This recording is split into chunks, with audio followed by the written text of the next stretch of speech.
जीवन में सफलता के लिए सबसे महत्वपूर्ण बिंदु आत्मविश्वास के बारे में दोस्तों हर कोई चाहता है कि जीवन में सफल हो। अपने कार्य क्षेत्र में मेहनत और काबिलियत का महत्वपूर्ण स्थान होता है, परंतु यदि हमारे अंदर आत्मविश्वास नहीं है तो हमारे द्वारा की गई मेहनत और हमारी काबिलियत का कोई बहुत ज्यादा महत्व नहीं रह जाता है, क्योंकि हमारे अंदर जो काबिलियत है वह बिना आत्मविश्वास के बाहर नहीं आ सकती। इसलिए व्यक्ति का आत्मविश्वास होना बहुत आवश्यक है। यदि व्यक्ति आत्मविश्वासी होगा तो वह किसी भी क्षेत्र में सफल हो सकता है। एक सफल व्यक्तित्व के लिए आत्मविश्वास को तोड़ने वाली इन आदतों से हमेशा हमेशा बचना चाहिए। पहली आदत, दूसरों के साथ लगातार तुलना करें। जी हाँ दोस्तों, ज्यादातर सफलता के उत्तर ही व्यक्ति स्वयं के दूसरे लोगों के साथ तुलना करते रहते हैं।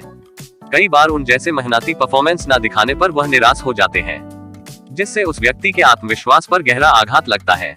इसलिए हमें चाहिए कि हम हर समय दूसरों के साथ अपनी तुलना न करें।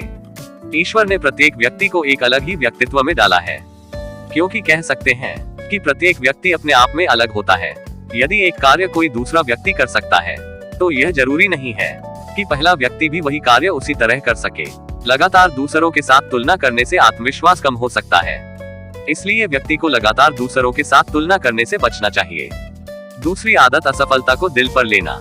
यदि आप किसी प्रकार से किसी कार्य में प्रथम बार या द्वितीय बार सफल नहीं भी होते हैं तो भी अपनी असफलता को दिल पर नहीं लेना चाहिए, क्योंकि यदि हम असफलता को दिल पर लेते हैं तो हमारे मस्तिष्क में अच्छे विचारों की जगह बुरे विचार ज्यादा आ जाते हैं।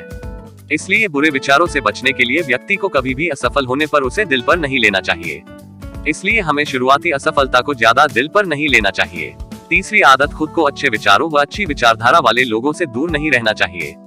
हमारे आसपास अच्छे और बुरे विचार दोनों प्रकार की उच्चारण वाले लोग रहते हैं। कुछ लोग ऐसे होते हैं जो हमारी असफलता को भी सफलता की ओर बढ़ने के लिए प्रेरित करते हैं, और कुछ ऐसे लोग भी होते हैं जो हमारी असफलता को बार बार याद करने का प्रयास कराते हैं और हमारे आत्मविश्वास को कम करते हैं। ऐसे विचार वाले लोगों से अपने आप को हमेशा हमेशा बचाना चाहिए, क्योंकि कहा भी गया है कि जैसा करोगे संग वैसा चढ़ेगा रंग। इसलिए हमें सफल लोगों का सत्संग करना चाहिए। चौथी आदत, खुद पर दया करना। जी हाँ दोस्तों, मनुष्य की सबसे बुरी आदत है खुद पर दया करना। कोई भी दिव्यांग व्यक्ति अपनी दिव्यांग पर कभी आंखों से आंसू बहाते हुए नहीं देखा जाता है, क्योंकि वह जैसा भी होता है अपने आप से संतुष्ट होता है, परंतु दूसरे लोग उसकी दिव्यांग को उसका दुख और कष्ट बनाकर उसके सामने रोना रोते हैं, जिससे वह दिव्यांग व्यक्ति भी उस कष्ट और दर्द को महसूस करने लगता है। ठीक इसी प्रकार से यदि हमारे अंदर हमारी अत्यधिक मेहनत भी किसी प्रकार की असफलता होती है और यदि हम उस असफलता के कारण अपने स्वयं पर दया करते हैं तो इससे बड़ा स्वयं का शत्रु कोई और नहीं हो सकता है। इसलिए कभी भी स्वयं पर दया ना करें। ऐसा करने से आपका आत्मविश्वास न केवल बना रहेगा अपितु बढ़ेगा भी।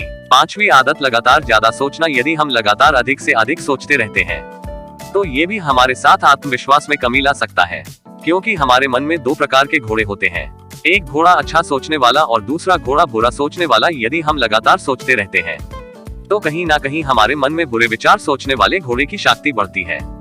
जिस घोड़े को ज्यादा शक्ति वह अपनी तरफ हमारे मन को खींच लेता है। लगातार ज्यादा सोचने से बुरे विचारों की ओर हमारा मन चला जाता है, जो कि हमारे आत्मविश्वास को कम कर सकता है। इसीलिए हमें अत्यधिक नहीं सोचना चाहिए। छठी आदत, उपलब्धियों को याद करें। जीवन में हासिल की गई उपलब्धियों को याद करें। इससे आत्मविश्वास बढ़ाने में मदद मिलेगी। व्यक्ति को एहसास होगा कि वह अपने बारे में जो भी खराब सोच रहा है वह उससे कई गुना अच्छा है। इससे उसे खुद की कीमत समझ आएगी। एक डायरी में अपनी उपलब्धियों को लिखने के साथ उससे जुड़ी कोई तस्वीरें हो तो उसे रख सकते हैं। जब भी आत्मविश्वास कम तो तुरंत डायरी देख ले। सातवीं आदत, गलती करने से ना डरे। गलतियां करना कोई गुनाह नहीं है, इसलिए गलतियां करने से घबराना नहीं चाहिए। जब व्यक्ति किसी काम को पहली बार करने की कोशिश करता है तो उसमें गलती होना स्वाभाविक है। इसी वजह से गलती करने से ना डरे, क्योंकि व्यक्ति गलती करके ही सीखता है और आगे बढ़ता है। हाँ, एक बार हुई गलती को दोबारा न दोहराएं, इससे आत्मविश्वास भी बढ़ेगा। आठवीं आदत, हमेशा गलतियों से सीखें। गलतियां करने के बजाय कोशिश करें कि गलती से कुछ सीखें। गलती हर किसी से होती है, लेकिन इसका अर्थ यह नहीं है कि इस बात से निराश हो जाए। इस बात का ध्यान रहे कि गलती करने के बाद लक्ष्य को हासिल करने की कोशिश को नहीं छोड़नी चाहिए। गलतियों से सीख और आगे बढ़ने का प्रयास करें, इससे आपका आत्मविश्वास कम नहीं होगा। नवीं आदत, सही शब्दों का चयन और बोलने की कला। सबसे जरूरी बोलने की कला सीखना है। आत्मविश्वास बढ़ाने के लिए यह जरूरी कदम होगा कि जिसे अपनाना चाहिए। अगर आप लोगों के बीच में बोल नहीं पाते हैं तो इसकी शुरुआत अपनों से कर सकते हैं। शुरुआत में घर के सदस्यों व दोस्तों से बातें करें। इसके अलावा छोटे छोटे कार्यक्रम में अपना योगदान दें। ऐसा करने से आपके अंदर बोलने का कौशल आएगा। बोलने की कला सीखने के साथ ही सही शब्दों का चयन करना भी जरूरी है। इससे आत्मविश्वास बढ़ाने में मदद मिलेगी। दोस्तों, आज हमने आत्मविश्वास को कम करने वाली कुछ आदतों के बारे में चर्चा की। उम्मीद करते हैं कि इस प्रकार की आदतों में सुधार करके आप निश्चित रूप से सफलता की ओर जा सकते हैं। दोस्तों, आपने इस कहानी से क्या सीखा, हमें कमेंट बॉक्स में कमेंट करके जरूर बताएं। धन्यवाद।